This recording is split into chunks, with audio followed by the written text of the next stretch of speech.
Let us now move to Principle 4 of green chemistry. It says, design chemical products to preserve efficiency of function while reducing toxicity. This principle focuses on creating chemicals that work effectively, but are also safer for humans and the environment. The goal is simple yet powerful: to develop chemical products that perform their intended function efficiently, while minimizing toxicity to both humans and nature. Certain steps must be followed to execute this principle. Step 1 is to identifying the functional requirement. That means, first, clearly define the purpose of the chemical. For example, is it a drug, pesticide, or cleaning agent? Understanding the function is the foundation of safe design. Step 2 is to analyze chemical structure. That means, study the molecular structure and functional groups of the chemical. For this, tools like structure-activity relationship (SAR) are used to understand how structure influences behavior. Step 3 is to identify toxic features.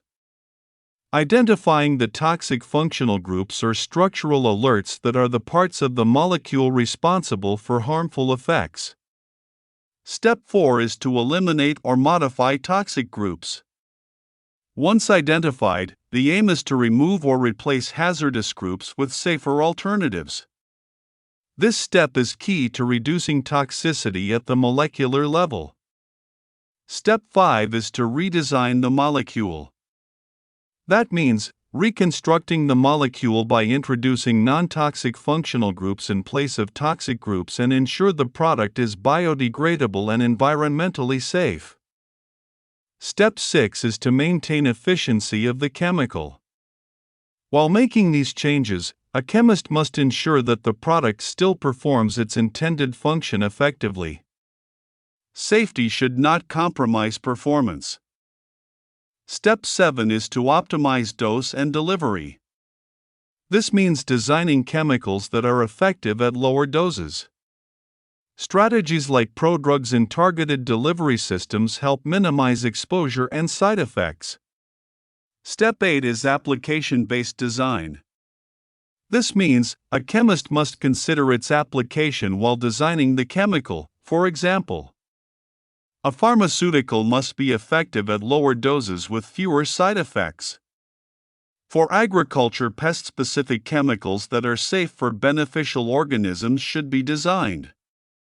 In case of consumer products, for example, non-toxic cleaning agents that are safe for everyday use should be designed. Step 9 is the final evaluation. Finally, evaluate the product for overall safety, efficiency, and environmental impact. Only then is the design considered complete. Examples of green chemical design. In case of pharmaceuticals, for example, traditional drugs may contain toxic groups, but improved drugs are safer and more effective at lower doses. In case of agriculture, for example, conventional pesticides harm beneficial insects, whereas green pesticides are target-specific and safer. In case of consumer products, for example, harsh cleaners are replaced with non-toxic, eco-friendly alternatives. Green chemistry is about striking the right balance. The three key factors that need consideration are efficacy. That means the chemical must have high performance in intended use. Safety. That means chemicals should have low toxicity to humans and environment. Environmental impact. That means chemicals should be biodegradable and have reduced ecological footprint. Together, these lead to safer, efficient, and eco-friendly chemical products.